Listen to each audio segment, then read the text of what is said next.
Mark எழுதின சுவிசேஷம் அதிகாரம் 9. அன்றியும் அவர் அவர்களை நோக்கி, இங்கே நிற்கிறவர்களில் சிலர் தேவனுடைய ராஜ்யம் பலத்தோடே வருவதை காணும் முன் மரணத்தை ருசி பார்ப்பதில்லை என்று மெய்யாகவே உங்களுக்கு சொல்லுகிறேன் என்றார்.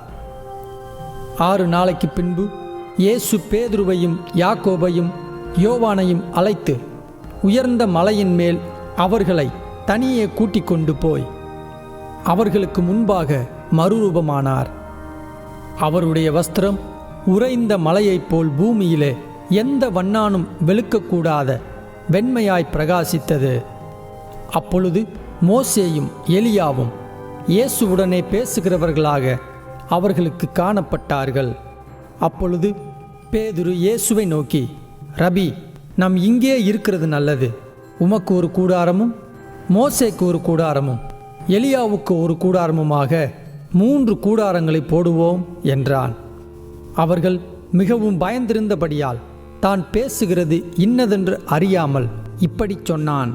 அப்பொழுது ஒரு மேகம் அவர்கள் மேல் நிழலிட்டது.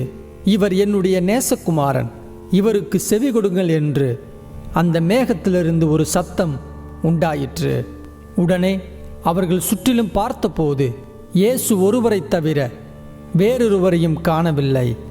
அவர்கள் மலையிலிருந்து இறங்குகிற போது அவர் அவர்களை நோக்கி, மனுஷகுமாரன் மரித்தோரிலிருந்து எழுந்திருக்கும் வரைக்கும் நீங்கள் கண்டவைகளை ஒருவருக்கும் சொல்ல வேண்டாம் என்று கட்டளையிட்டார். மரித்தோரிலிருந்து எழுந்திருப்பது என்னவென்று அவர்கள் ஒருவரிடத்தில் ஒருவர் விசாரித்து அந்த வார்த்தையை தங்களுக்குள்ளே அடக்கி கொண்டு, எலியா முந்தி வரவேண்டும் என்று வேதபாரகர் சொல்லுகிறார்களே, அதெப்படி என்று அவரிடத்தில் கேட்டார்கள். அவர் பிரதியுத்தரமாக, எலியா முந்தி வந்து எல்லாவற்றையும் சீர்படுத்துவது மெய்தான், அல்லாமலும் மனுஷகுமாரன் பல பாடுகள் பட்டு அவமதிக்கப்படுவார் என்று அவரை குறித்து எழுதியிருக்கிறதே, அது எப்படி என்றார். ஆனாலும் எலியா வந்தாயிற்று. அவனை குறித்து எழுதியிருக்கிற பிரகாரம் தங்களுக்கு இஷ்டமானபடி அவனுக்கு செய்தார்கள் என்று உங்களுக்கு சொல்லுகிறேன் என்றார். பின்பு அவர் சீசரிடத்தில் வந்தபோது அவர்களை சுற்றி திரளான ஜனங்கள் நிற்கிறதையும் அவர்களோடே வேதபாரகர் தர்க்கிக்கிறதையும் கண்டார். ஜனங்கள் எல்லாரும் அவரை கண்டவுடனே மிகவும் ஆச்சரியப்பட்டு ஓடி வந்து அவருக்கு வந்தனம் செய்தார்கள். அவர் வேதபாரகரை நோக்கி, நீங்கள் இவர்களோடே என்னத்தை குறித்து தர்க்கம் பண்ணுகிறீர்கள் என்று கேட்டார். அப்பொழுது ஜனக்கூட்டத்தில் ஒருவன் அவரை நோக்கி, போதகரே, ஊமையான ஒரு ஆவி பிடித்த என் மகனை உம்மிடத்தில் கொண்டு வந்தேன். அது அவனை எங்கே பிடித்தாலும் அங்கே அவனை அலைக்கழிக்கிறது.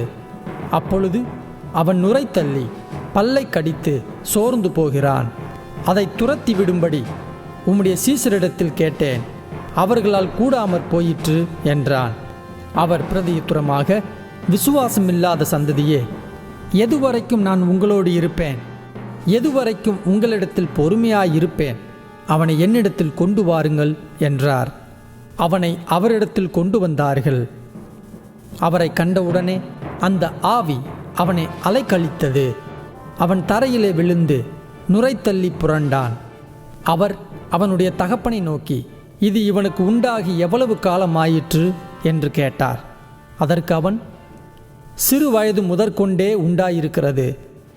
இவனை கொல்லும்படிக்கு அது அநேக தரம் தீயிலும் தண்ணீரிலும் தள்ளிற்று. நீர் ஏதாகிலும் செய்யக்கூடுமானால் எங்கள் மேல் மனதிறங்கி எங்களுக்கு உதவி செய்ய வேண்டும் என்றான். இயேசு அவனை நோக்கி, நீ விசுவாசிக்க கூடுமானால் ஆகும், விசுவாசிக்கிறவனுக்கு எல்லாம் கூடும் என்றார். உடனே பிள்ளையின் தகப்பன், விசுவாசிக்கிறேன் ஆண்டவரே, என் அவிசுவாசம் நீங்கும்படி உதவி செய்யும் என்று கண்ணீரோடே சத்தமிட்டு சொன்னான். அப்பொழுது ஜனங்கள் கூட்டமாய் ஓடி வருகிறதை இயேசு கண்டு அந்த அசுத்த ஆவியை நோக்கி, ஊமையும் செவிடுமான ஆவியே, இவனை விட்டு புறப்பட்டு போ, இனி இவனுக்குள் போகாதே என்று நான் உனக்கு கட்டளையிடுகிறேன் என்று அதை அதட்டினார். அப்பொழுது அது சத்தமிட்டு அவனை மிகவும் அலைக்கழித்து புறப்பட்டு போயிற்று. அவன் செத்துப்போனான் என்று அநேகர் சொல்லத்தக்கதாக செத்தவன் போல் கிடந்தான். இயேசு அவன் கையை பிடித்து அவனை தூக்கினார். உடனே அவன் எழுந்திருந்தான். வீட்டில் அவர் பிரவேசித்த பொழுது அவருடைய சீசர்கள் அதை துரத்திவிட எங்களால் ஏன் கூடாமற் போயிற்று என்று அவரிடத்தில் தனித்து கேட்டார்கள். அதற்கு அவர், இவ்வகை பிசாசு ஜபத்தினாலும் உபவாசத்தினாலுமே அன்றி மற்றெவ்விதத்தினாலும் புறப்பட்டு போகாது என்றார்.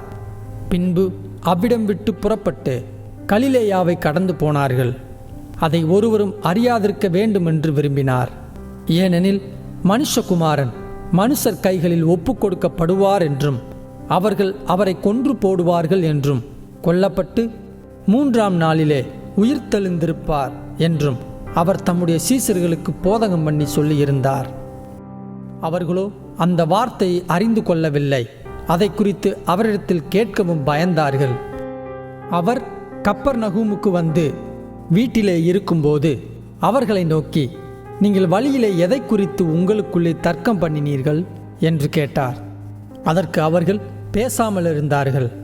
ஏனெனில் அவர்கள் தங்களுக்குள்ளே எவன் பெரியவன் என்று வழியில் தர்க்கம் பண்ணினார்கள்.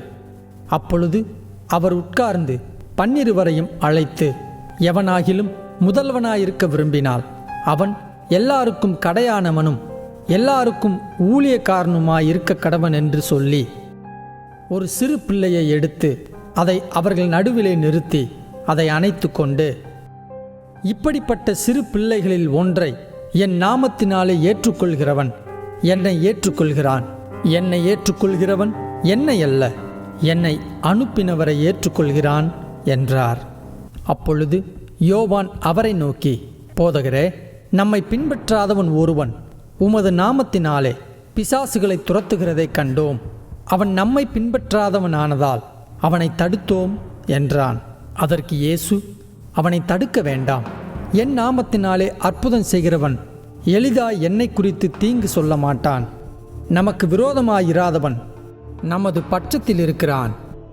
நீங்கள் கிறிஸ்துவினுடையவர்களாய் இருக்கிறபடியினாலே என் நாமத்தின் நிமித்தம் உங்களுக்கு ஒரு கலசம் தண்ணீர் குடிக்க கொடுக்கிறவன் தன் பலனை அடையாமற் போவதில்லை என்று மெய்யாகவே உங்களுக்கு சொல்லுகிறேன். என்னிடத்தில் விசுவாசமாயிருக்கிற இந்த சிறியரில் ஒருவனுக்கு இடரல் உண்டாக்குகிறவன் எவனோ அவனுடைய கழுத்தில் ஏந்திர கல்லை கட்டி சமுத்திரத்தில் அவனை தள்ளி போடுகிறது அவனுக்கு நலமாயிருக்கும். உன் கை உனக்கு இடரல் உண்டாக்கினால் அதை தரித்து போடு. நீ 2 கையுடையவனாய் அவியாத அக்கினியுள்ள நரகத்திலே போவதை பார்க்கிலும் ஊனனாய் ஜீவனுக்குள் பிரவேசிப்பது உனக்கு நலமாயிருக்கும். அங்கே அவர்கள் புழு சாவாமலும் அக்கினி அவியாமலும் இருக்கும். உன் கால் உனக்கு இடரல் உண்டாக்கினால் அதை தரித்து போடு. நீ 2 காலுடையவனாய் அவியாத அக்கினியுள்ள நரகத்திலே தள்ளப்படுவதை பார்க்கிலும் சப்பானியாய் ஜீவனுக்குள் பிரவேசிப்பது உனக்கு நலமாயிருக்கும். அங்கே அவர்கள் புழு சாவாமலும் அக்கினி அவியாமலும் இருக்கும். உன் கண் உனக்கு இடரல் உண்டாக்கினால் அதை பிடுங்கி போடு. நீ 2 கண்ணுடையவனாய் நரக அக்கினியிலே தள்ளப்படுவதை பார்க்கிலும் ஒற்றை கண்ணனாய் தேவனுடைய ராஜ்யத்தில் பிரவேசிப்பது உனக்கு நலமாயிருக்கும். அங்கே அவர்கள் புழு சாவாமலும் அக்கினி அவியாமலும் இருக்கும். எந்த பலியும் உப்பினால் உப்பிடப்படுவது போல எந்த மனுஷனும் அக்கினியினால் உப்பிடப்படுவான். உப்பு நல்லதுதான். உப்பு சாரமற்று போனால் அதற்கு எதினாலே சாரம் உண்டாக்குவீர்கள்? உங்களுக்குள்ளே உப்புடையவர்களாயிருங்கள், ஒருவரோடொருவர் சமாதானமுள்ளவர்களாயும் இருங்கள் என்றார்.